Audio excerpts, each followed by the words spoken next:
नमस्कार दर्शक बंधु आउ केबे आमे कटक रे बुलिबा एबे चालंतु जीवा जगा पाखकू ता रथ टाणिया को बोपालो की लोक एठी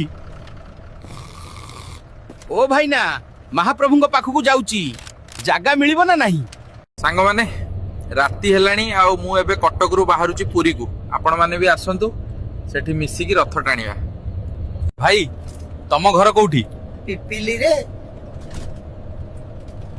आउ एथर रथ टाणिबा ना नहीं। जय जगन्नाथ दर्शक बंधु मु एबे पहुंची जाईची जगतर नाथ जगन्नाथ धाम पुरी रे चलंतु देखिबा रथ यात्रा सांग माने एबे कपे चा मारिबा आ बाहर जीवा कालिया शांत देखिया को मालिके ओली की टिके बड़दांड रे नहीं छाड़ी दियो केते दूर रु मु रथ देखिया को आछी। दर्शक बंधु शेष रे मु आसी रथ पाके पहुंचली। जय जगन्नाथ।